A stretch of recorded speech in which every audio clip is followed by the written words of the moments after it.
I never made a video about this, but since I have an LLC and I have a sales tax permit, I have to file my stuff every single quarter. So I owe these people $3,000 because I didn't file my stuff on time. And I want to make sure y'all stay on that because I do not need people that started a clothing brand and barely made any profit to be spending so much money to make all that money back.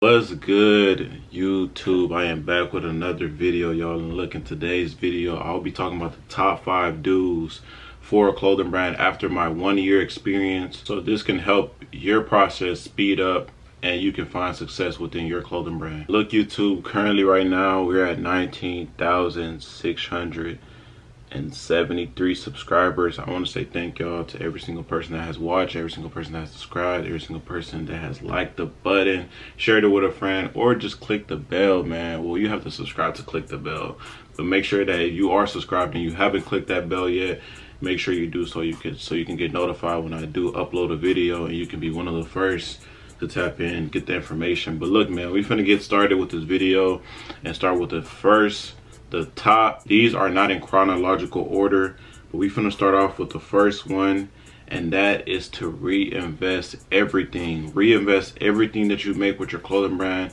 I don't care if you make $10, reinvest the $10 back into your clothing brand. Do not go out and spend the $5, spend $5 on gum and water and all this extra stuff that you pretty much don't even need for your clothing brand. So for number 1, reinvest everything back into your clothing brand. If you sell a product and you make money from that product, let's say I sell a shirt and I make $25, that $25 should go back into my business. It should not be spent on a Happy Meal. It should not be spent on a 4 for $4 from Wendy's. It should be reinvested back into your clothing brand because that is important to continue to keep growing your brand. That is something that I dealt with a lot with my first year, is not necessarily spending the money that I make on my clothing brand back into my clothing brand. Sometimes I might just leave the money on, let's say for example, right, because I have 3 payments ways that I receive my money. Other than Shopify, I have Cash App, I have Apple Pay, Zelle, right? Zelle goes directly into my bank account. Cash App, it stays on Cash App, and then Apple Pay, it be on my Apple Pay card. So my Apple Pay stuff, sometimes I leave the money on there. I'll be out and about, and I'm spending money and I accidentally have to use that card because the way I manage my money is different. I should make a video about that just for the younger generation that's coming up and how to save money and stuff like that, because I'm very good with my money management. Like, my money management is so OD, and this is coming from someone that used to spend every single paycheck that he got on shoes every single time. So definitely reinvest everything back into your clothing brand, back into your business. Do not let that money just wander off and you start spending so much money on other things that cannot grow your business, okay? You could spend that money on marketing. You could spend that money on blanks, promotions within influencers, things of that sort. Don't spend the money on something that has no return at all into your business. Number 2 for the top 5 do's with your clothing brand is get the most content. Get the most content and reviews per sale. So what this means is if you make a sale, record it. All right, you don't have to record the person, but you can record you making the transactions. I have a lot of this within my clothing brand page and YouTube as well. It's been times where I'll probably record myself giving the order to someone or dropping the order off, things of that sort, man. People need to see you actually giving your customers their orders, because some people have trust issues. Some people have trust issues. Some people have got scammed before. You know what I'm saying? So that can tie into the trust issues that they already have. So you always might make sure that you have proof, you have reviews, so people can see, oh, if other people are liking their product, I may like it too. Because one thing about humans is they don't want something that nobody else wants. If nobody else wants something, they're not gonna even bother looking into it because nobody else wants it. But if everybody wants something, they're gonna be a little bit more curious as to what's going on, and they might buy it also. So with that being said, if you have reviews and you have content to push out and market, you'll be having more and more sales coming in for yourself. All right. Number 3 is take notes of purchases for your business or get an LLC to open a business bank account. All right. And what I mean by this is, for example, in the city that I stay in, or in the state that I stay in, which is Texas, we have something called sales tax. And for every single quarter, I have to file sales tax. All right. So with that being said, and they asked me how many products I bought, how many products I have sold, and how many products I've done sold out of state, if I'm not mistaken. So you have to pay a small fee, you know, of taxes every single quarter. And you do not want to lose track of their information, because at that point they're going to fine you even more. For example, I never made a video about this, but since I have an LLC and I have a sales tax permit, I have to file my stuff every single quarter. Y'all, I owed these people $3,000 because I didn't file my stuff on time. Mind you, I went on the website to go file, but since I didn't have the correct number to fill everything out, I was pretty much out of luck, and I couldn't do anything until, you know, one day I went to the mailbox and I found this thing. It said that I owed them $1,000. I'm like, I owe y'all $1,000. $1,000 for what? I only paid $300 for my LLC. How I owe y'all $1,000? That don't make sense. But then after I got on the phone with this lady, she started explaining everything to me. I went on the website. I owed them $3,000. I owed them 3 bands. I want y'all to guess how much I spent to clear everything out. I spent $250. So from $3,000, if I didn't go on there, got on the phone with the lady, and she helped me out, find out where the information was. Like I said, I tried to get in contact with these people.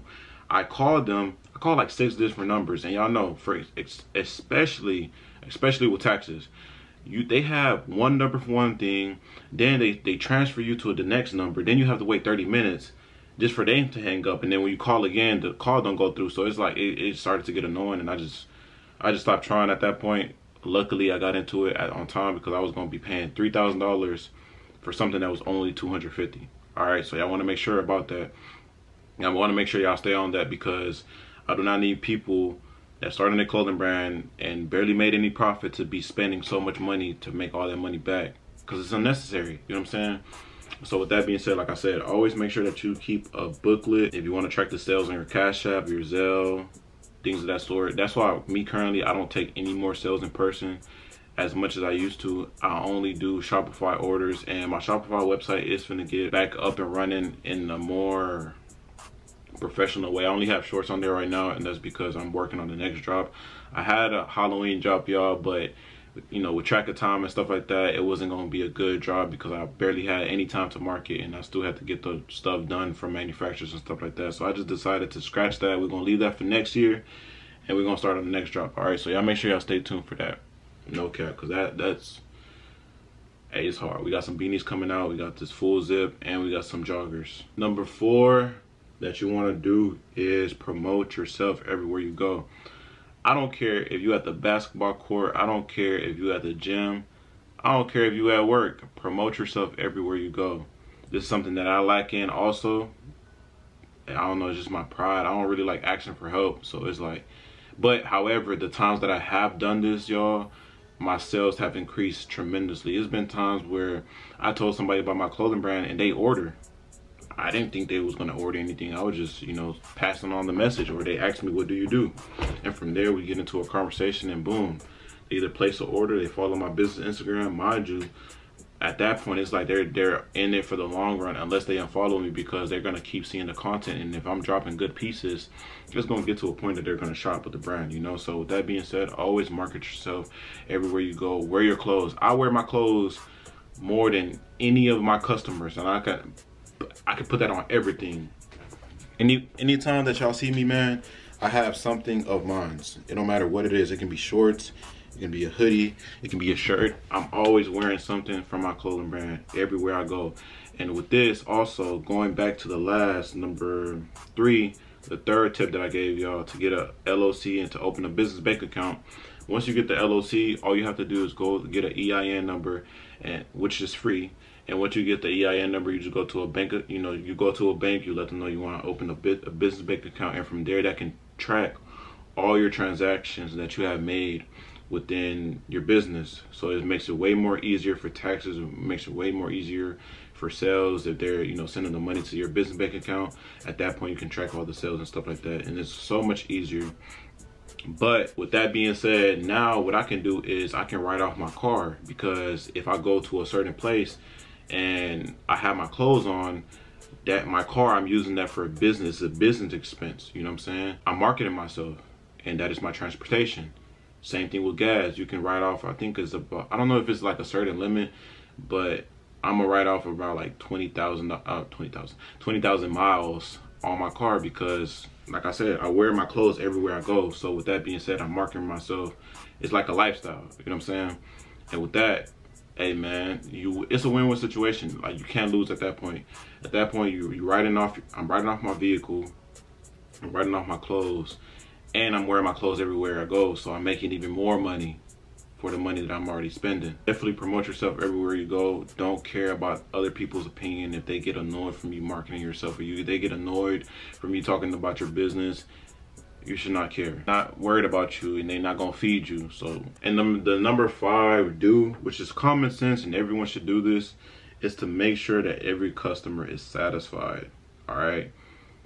Every customer is satisfied. Even if your friends buy from you and they bought 2 months ago, and that you see their clothes on the, like, let's say they wearing your clothes out, ask them, hey bro, how's everything going with the piece? Like, you know, is it good? The word's still good? The material? Actually care for your customers, because at that point they're gonna see how much you care about your product, and they're gonna be like, you know what, let me go buy from him again. Or I like the fact that he's always checking up on me to see what's going on with the pieces and stuff like that, and if I'm satisfied with what I bought. Because like I said, they're gonna come back to you. And also, if somebody else asks, hey, where you got that from, they're gonna give you a good review based off what you did for them. You know what I'm saying? So always make sure that you always paying attention to your customers, and make sure that you're bringing new stuff out for them, and they're always up to date with what's going on with your brand. So with that, you know, keeping your business page up to date, email marketing, SMS marketing, etc. That is my top 5 do's after 1 year of having my clothing brand. And like I said, hopefully you enjoyed this video and you got something out of it, so that way your process with your clothing brand success can be way more smoother, and you can get there faster, man. Y'all traders, man, y'all keep attacking these markets. Y'all make sure y'all tap in with the trading channel. We just turned $68 to $420 in 1 day, in 24 hours, man. Y'all go tap in. Video dropping soon. But everybody else, man, y'all stay safe out here. DHS is out. Gang.